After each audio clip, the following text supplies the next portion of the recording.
Hello, what's up everyone? I'm back again with another video tutorial. So today in this video tutorial, we're going to see that how to delete your eBay purchases history.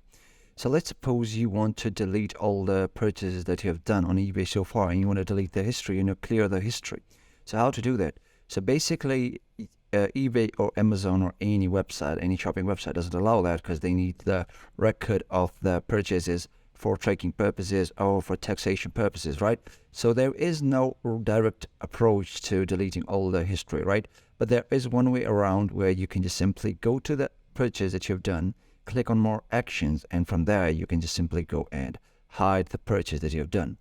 So similarly, you can just go and do it for all the purchases that you've done so far, but there is only one downside to it. That is that you can also toggle it in the hidden section, and from there you can see it.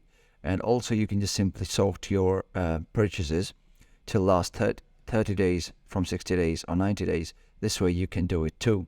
But there is no direct way to removing all the purchases of your eBay site. So yeah, that's pretty much it from this video. I hope you liked the video. You got what you're looking for. Drop if you have any comment and subscribe for more videos like this one. I'll see you in the next one. Peace.